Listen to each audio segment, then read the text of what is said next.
Hi, listeners. I'm Colleen Dieter, landscape consultant and certified arborist at atxgardens.com. Welcome to the ATX Gardens podcast, where every other week I share simple, timely tips for what to do in your Central Texas garden right now. If you're watching on YouTube, tap like and subscribe for more gardening help. Hey there, gardening friends. Today we're talking about what to do in the first half of April. And it's a very busy time for gardeners in the middle of spring now. And this episode, as always, is sponsored by my garden consulting business at atxgardens.com. So let's get to it. Right after I released the last episode, we got a late surprise freeze, and I hope y'all were prepared. It's important in March to watch the weather forecast and always be ready because we get those sneaky freezes sometimes. But now that we're getting into the first half of April, we should be in the clear. That should be it for the cold weather, and it's starting to get hot. If you planted tomatoes, peppers, basil, cucumbers, and squash before the cold snap, you might see some cold damage in the form of wilted leaves, little spots, black spots on the leaves, maybe some purple discoloration on the leaves and stems, maybe purple mixed with some yellow. If you have more than 30% of the leaves or 30% of the plant that's been damaged, and the plant doesn't seem to be recovering or actively growing, it's probably a good idea to remove that plant and replace it with something that's going to do better. So that's mostly applies to the vegetable garden. I didn't see a whole lot of damage to the landscape plants because it was a fairly light freeze, but mostly that's going to apply to the warm season vegetables. So you may want to replace some things if they got cold damaged.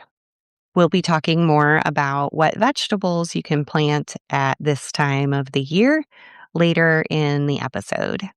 Now I'm going to start off with the woody plants, the trees and shrubs, what's going on with them. It's still a really good time for planting Mediterranean trees like figs, pomegranates, and bay laurels, or tropical woody plants like bougainvilleas and loquats. But it's too late now to plant other woody plants like shade trees, like, for example, oaks, pecans, roses, yaupons, redbuds, things like that. If you don't already have trees and shrubs in your possession, do not acquire more of them. Don't buy any more. Wait until September. I know my roses are blooming now and I'm really enjoying them. Make sure you take some time to slow down and really enjoy this time of year. Enjoy the middle of spring. Treat yourself to a nice beverage and sit in your garden and admire it. Don't let your garden become just one giant to-do list. Make sure that you get to enjoy all of your labor. Don't do any pruning right now on any trees or shrubs. Springtime is not the time for any kind of pruning. It's really hard on woody plants to be trimmed when they're growing new leaves. So wait until summer to do any pruning, especially on oak trees, because this is the height of oak wilt season, and you can spread oak wilt by pruning oak trees at the wrong time of year, and spring is the wrong time of year. Do not prune any oak trees right now. Wait until summer.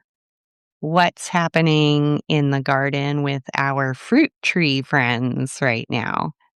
Early April, there's still some time for grafting, and I still haven't gotten to my grafting that I was planning to do with grapes and nectarines in my yard. They're still in my fridge, so I'm going to get to that soon. And again, I mentioned in the last episode, check out the great book. It's called Fruit Tree Grafting for Everyone by Susan Poisner with Steph Muma. And I'll, of course, have a link to that book in the show notes. This is the time of year to spray your fruit trees. That's all of the palm fruits and stone fruits.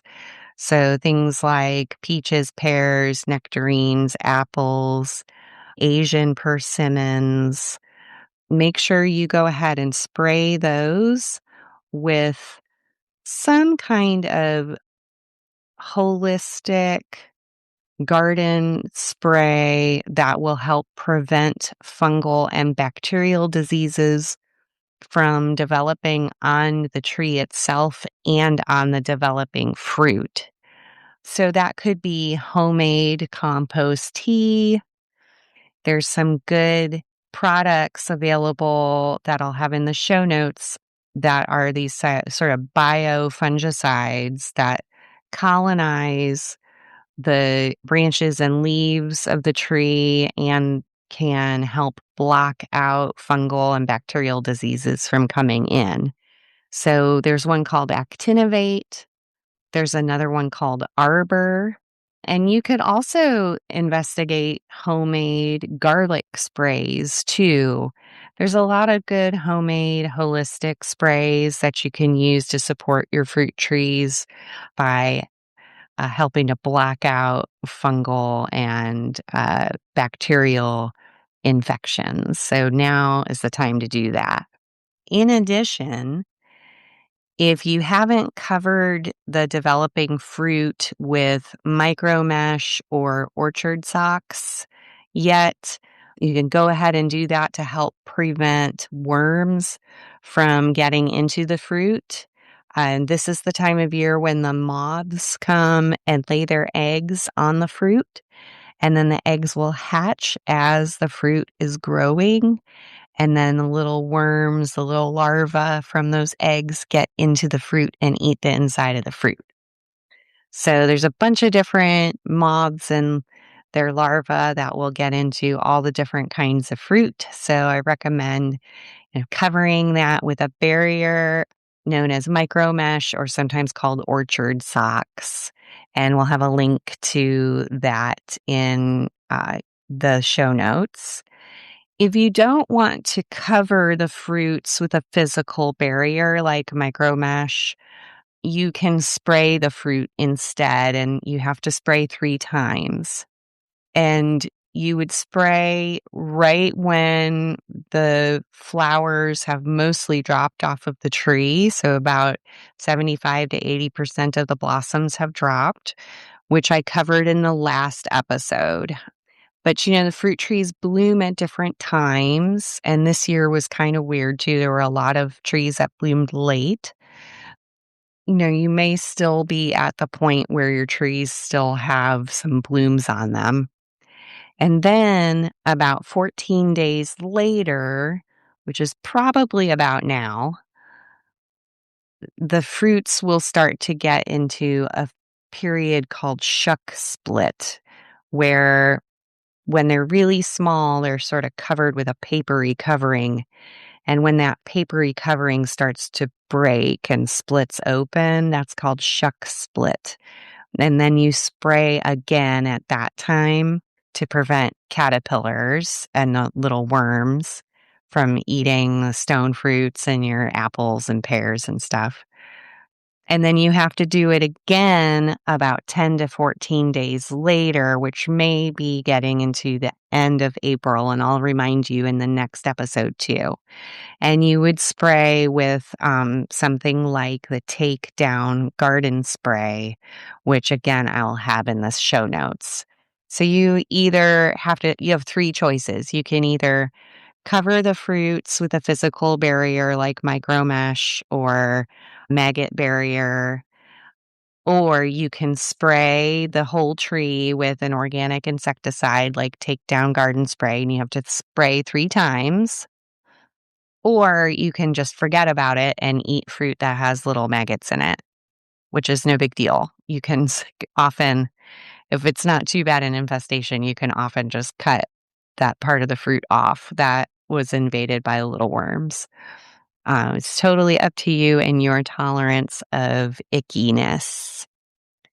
Okay. The next thing for fruit trees that I want to tell you is that it's time for you, if you have fruit trees, to start emotionally preparing yourself to thin your fruit. It's the most important job in the orchard, and it's also the hardest job in the orchard. In the next episode, I will talk more in depth about thinning your fruit as it's developing, because it's really important and nobody does it. Okay. And now it's time for our mid episode sponsor break. Hey, y'all, this is Colleen Dieter with atxgardens.com. If you want personalized help with your landscape, book a consultation with me and we'll walk your yard together, answer all of your questions, and create a plan that feels doable for you.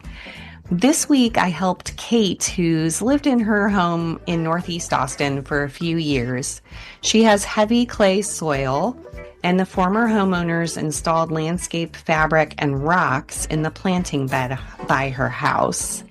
She does not like the rocks, and she called them potato rocks. And they do kind of look like potatoes. The bed is shaded, and all of that fabric and rocks and shade added up to her not being very successful with the plants that she's tried in those areas so far. So I gave her some ideas of how she could reuse the potato rocks in other parts of her yard, because disposing of rocks is really tough. I also explained to her that the fabric needs to be removed to allow air and water to penetrate the soil, and I gave her some tips about how to do that. And I let her know that the soil needs to be amended before planting, because the fabric really causes the soil to degrade and makes it hard for the plants to thrive. So if you have a situation like that, where you want to undo some landscaping that the previous homeowners did and you're not sure how to approach it, make an appointment with me today at atxgardens.com. All right, let's get back to the episode. What's going on with the perennials and bulbs in our gardens in the first half of April? Now is a really good time for planting and transplanting all perennials, grasses, bulbs, cacti and succulents, and ground covers.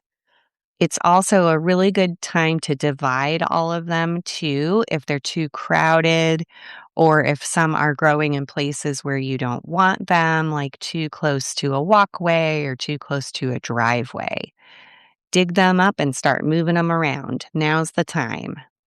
Something to think about getting into April: if you're planting a bunch of new perennials or ornamental grasses, things like that, this spring, consider how you're going to water them this summer. Make a plan now and start gathering up the supplies that you need, and start getting a system set up before it gets too hot outside. I really love soaker hoses, and I also have a little round yellow sprinkler that I'll put in the show notes for y'all, that they're really great for big areas of perennial plantings. And don't forget to grab some quick connects too. Those will also be in the show notes, so that you can easily attach your garden hose to the sprinkler or to your soaker hoses. So start thinking about that now before it gets really hot and you're rushing to make sure that everything stays watered this summer. So now moving on to the vegetable and herb garden. This is a very busy time for vegetable gardeners. It's a good time now to plant all of the warm season crops. So things like tomatoes, eggplants, and peppers should be planted as small plants.